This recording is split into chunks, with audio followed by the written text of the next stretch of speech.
না আপনি একজনের মেশিন লইও করবেন, তুমি একটা লাড়ি লই করবেন, তাই সবাই যখন অস্ত্র প্রদর্শন করবেন তাহলে আমার এর আগে জানাইলেন না কা? আমার তো একটা কাটারাই ফেল আছে পাকিস্তান আমলে লইতাম। আর সাফাবাজি বন্ধ করো তো। ভাই মিটিংটা শুরু করেন তো। আচ্ছা ঠিক আছে, মিটিং শুরু করবো সেটা ভালো কথা, তুমি আগে লাঠিটা ফেলো।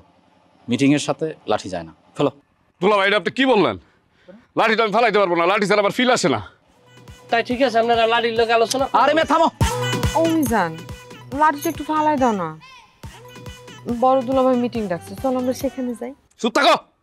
তোমার বড় দুলা ভাই কি হয়ে গেছে? হ্যাঁ, তার সাথে আমার কেন মিটিংয়ে বসতে হইব?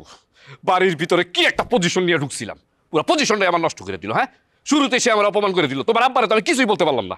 আচ্ছা, তার হয়ে আমি তোমার কাছে ক্ষমা চাইতেছি, তাও তুমি চলো, কোনো ঝামেলা বাধায়ও না। তোর ক্ষমার কুষ্টি গিলাই।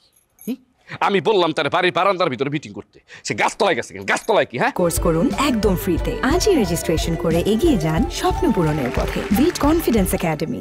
মিজান, কি ব্যাপার? তুমি এখানে দাঁড়ায় ওর সাথে চিল্লাপাল্লা করতেছো কেন? তোমার বড় দুলা ভাই না তোমার মিটিং এ ডাকছে, তুমি মিটিং এ না গিয়ে এখানে দাঁড়ায় আছো কেন? আপা, মিজান একটু রাগ করছে আসলে, বড় দুলাভাই মিজানের নাকি অপমান করে কথা বলছে। আচ্ছা তোমরা যাও, আমি ওরা বুঝাই নিয়ে আইতেছি। তোমার কে বলছো আমি রাগ করছি? হ্যাঁ, অনেক দূর থেকে আসছি তো, একটু টায়ার হয়ে গেছি, এর জন্য একটু রেস্ট নিতেছিলাম। এই তো যাবো, এখনই যাবো, যাইতেছি। এই তোমার যাওয়ার দরকার নেই মিটিংয়ে, ঠিক আছে? আমি একা যাইতেছি। এই লাঠিটা না নিয়ে গেলে হয় না? পরে আবার কার মাথা উঠাও আল্লাহ জানে। মাথা তো মনে হচ্ছে তোর ফাটাই দিল। এই তোর জামাইটা তো বেয়াদব কে রে? ওর একটু মাথা গরম, এটা তো তোমরা সবাই জানো। মাথাটা একটু কম গরম করতে কইস। এই বাড়িতে কইলাম আরো 2টা জামাই আছে, তার গরম সবার সহ্য করার কিন্তু ক্ষমতা নাই। তুমি আবার কি কইতেছো বুবু? আমি সবসময় ওরে বুঝাই না, মাথা গরম বংশের পোলা তো, এই জন্য একটু মাথা গরমই থাকে সবসময়। হয়েছে, আর জামাই ওকালতি করতে হইব না, চল। দুলা ভাই বেদবি ক্ষমা করবেন, আমি কিন্তু মানুষের জন্য অপেক্ষা করি না, আমার লগে মানুষ অপেক্ষা করে। আমার অঞ্চলে খবর লই দেন, অবস্থা দেখছেন, মাইন্ডের লাড়ি লই যাইতেছে, দেখছেন? দেখেন।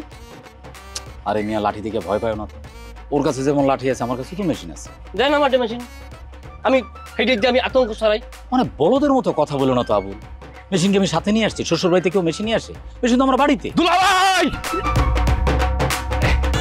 দুলা ভাই মিটিংয়ে চলে আসছি, কি বলবেন বলেন? এই জায়গায় মিটিং দেখছেন কেন সেটা আগে বলেন।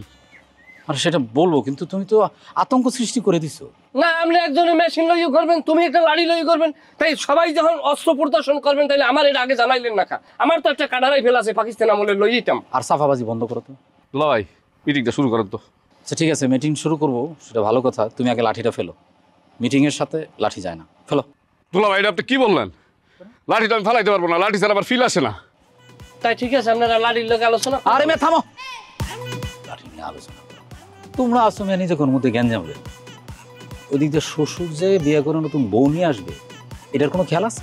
সিনেমার ভিতরে দেখছি হিরো এরকম লাঠি কাঁধে নিয়ে উঠছেন, ঘুরা বেড়ায়। এই জন্য আমি একটু ঘুরতেছিলাম। গুতা কিন্তু সিস্টেম একটা মারছে মাথায় আমার। ওরে ভাই, তোমরা কথা এত পেঁচাও। ফেলো লাঠি, ফেলো। ঠিক আছে, আপনাকে যেহেতু একটা সমস্যা হইতেছে ফেলাই দিতেছি।